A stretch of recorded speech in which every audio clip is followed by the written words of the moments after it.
So we have a test for the basilisk on EURUSD over the past year. These are input parameters. Let's see how this goes.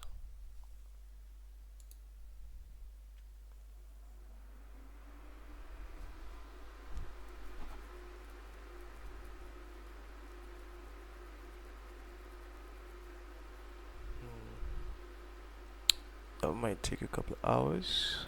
Ideally, would like it to be like around 1 hour. So, who do we remove?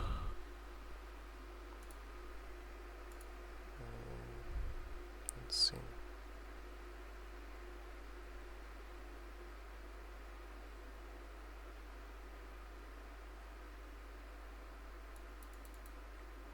It is 10 should suffice. Let's try that again. Down to 5 hours.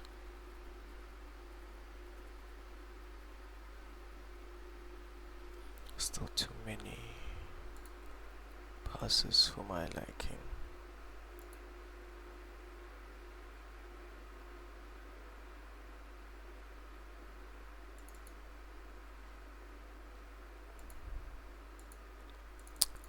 What if we just remove that to that?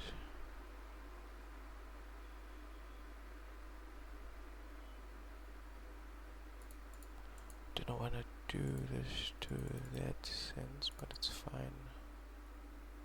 Let's see what we have there.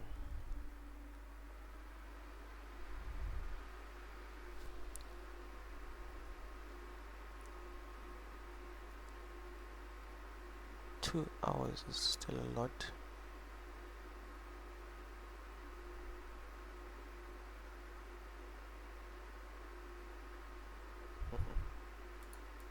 Even though we get earlier results like that, 2 hours is still a lot. 3 essentially.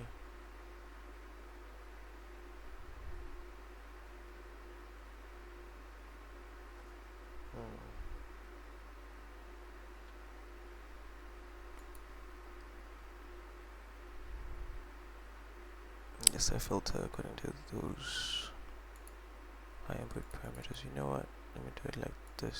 See what we get from that.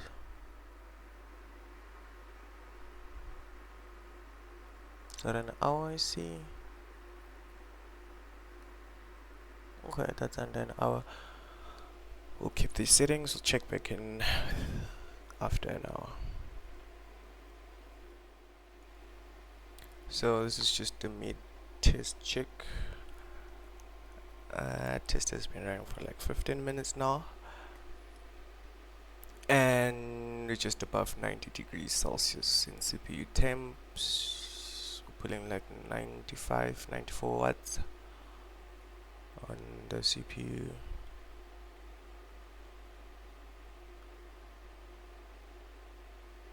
Going like 5.2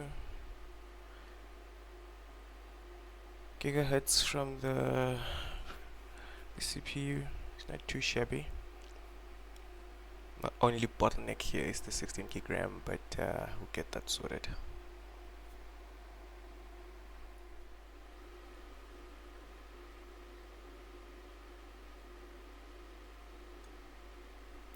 So this test is almost complete. Why do I have that highlighted? Okay, forget about that for now. And it seems that there's a bit of variance in the drawdowns, but if we select for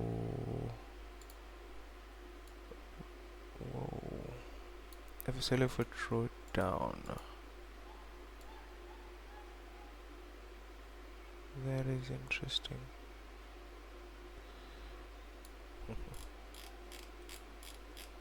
There's just no trades there. Okay.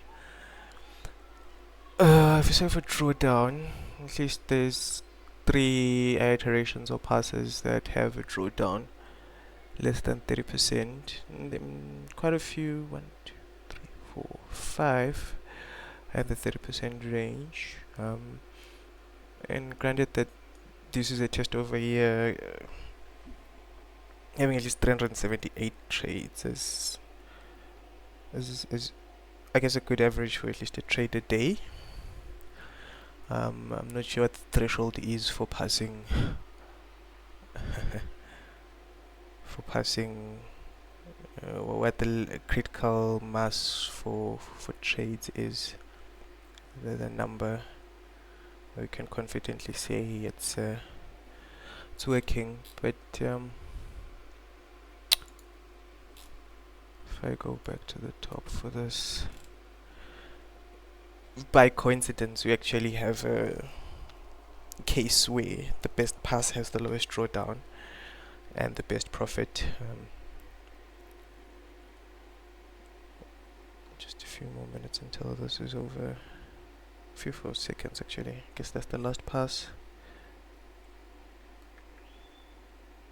Okay, and there we have our results. Just a variance.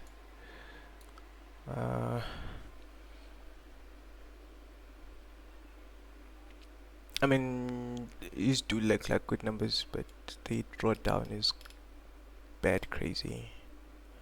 And I think we kind of have a cutoff somewhere around here.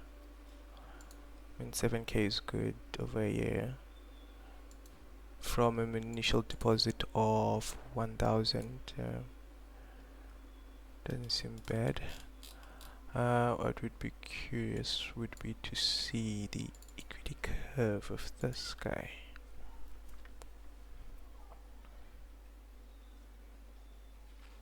There's a bit of a zigzag there.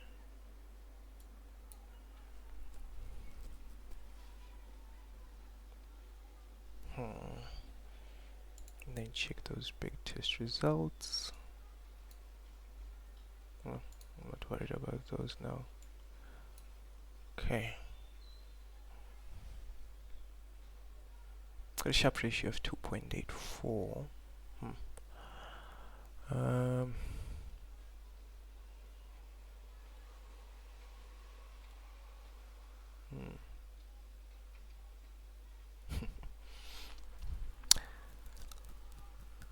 Average win rate of 40%, and it gives you quite the return.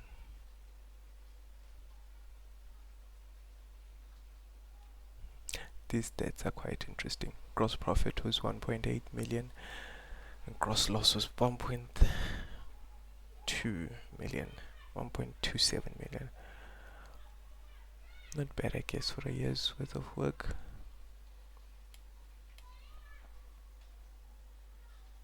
What I find interesting is that January is just a net loss. There was no loss in November. Interesting. I guess if you just code for not opening trades on Sundays, that will work.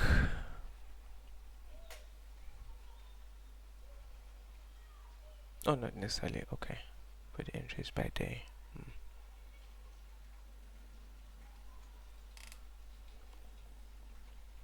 Maximum position holding time is 213. That seems like 10 days. Average position holding time is like 26 hours. Not too shabby. Optimization results. I wonder how this looks like. Okay, this is more jagged.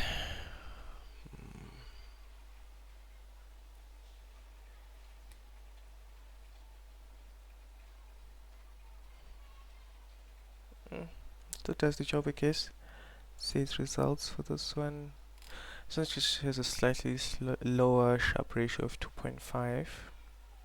If you do check, this has a higher correlation.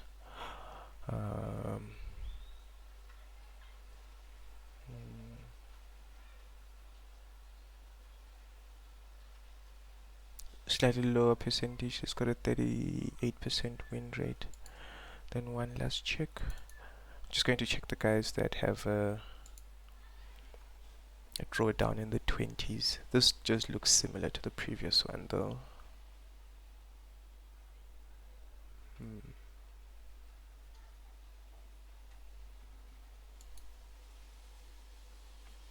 Slightly similar Sharpe ratio. Okay, probably just do one with the 48% drawdown. That's interesting.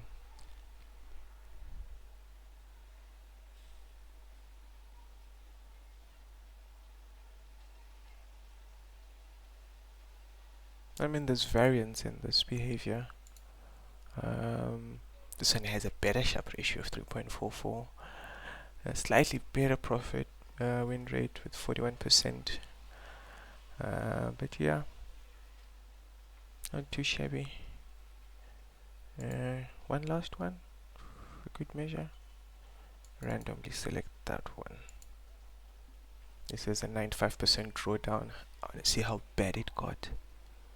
It went from 300k to 3k. I get the 95% drawdown vibe. Well, probably not the best to deploy that one, but yeah. We have our inputs here. Not bad for a year's worth of work.